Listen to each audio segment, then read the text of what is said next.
दोस्तों, क्या आप भी अपनी 9 to 5 ऑफिस लाइफ में बिजी हो, पर मन में हमेशा एक सवाल आता है कि आपके पैसे आपके लिए कब काम करेंगे।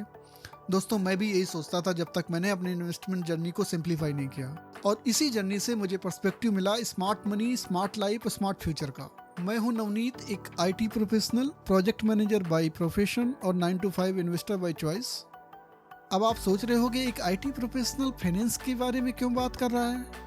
आंसर सिंपल है, मैं भी उन्हीं लोगों में से हूं जो दिन भर ऑफिस में बिजी रहते हैं पर फिर भी अपना पैसा स्मार्टली ग्रो करना चाहते हैं। दोस्तों, मैं पिछले 10 सालों से स्टॉक्स और म्यूचुअल फंड्स में इन्वेस्टमेंट कर रहा हूं, और बिलीव मी, अगर मैंने सबसे ज़्यादा कुछ सीखा है तो वो अपनी गलतियों से। और दोस्तों, इसीलिए मैंने बनाया है ये स्मार्ट मैट्रिक्स चैनल, ताकि मैं अपने रियल लाइफ एक्सपीरियंसेस और मिस्टेक्स आपके साथ शेयर कर सकूं और वो प्रैक्टिकल टिप्स दूं जो मैं खुद फॉलो करता हूं एज ए 9 to 5 इन्वेस्टर।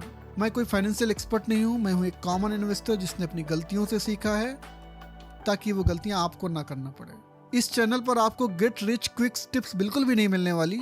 आपको यहाँ पे मिलेंगी 3 चीज़ें: रियल और practical stocks and mutual funds analysis जो मैं खुद करता हूँ, रियल लाइफ मिस्टेक्स और उनसे कैसे बचना है, टेक और प्रोडक्टिविटी हैक्स जो आपकी 9 to 5 लाइफ को स्मार्टर बनाएंगे।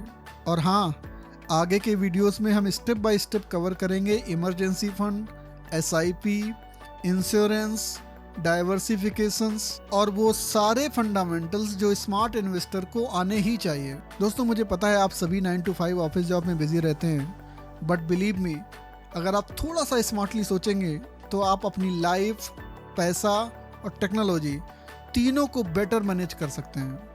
तो अगर आप भी चाहते हैं अपनी फाइनेंशियल जर्नी को सिंप्लीफाई करना और अपनी लाइफ को स्मार्ट बनाना, तो सब्सक्राइब स्मार्ट मैट्रिक्स, क्योंकि यहाँ मिलेगा आपको smart money, smart life, smart future. मैं हूं नवनीत, मिलता हूं नेक्स्ट वीडियो में जहां स्टार्ट करेंगे अपनी investment journey from zero to smart investor तक। तब तक स्टे स्मार्ट, स्टे इन्वेस्टेड।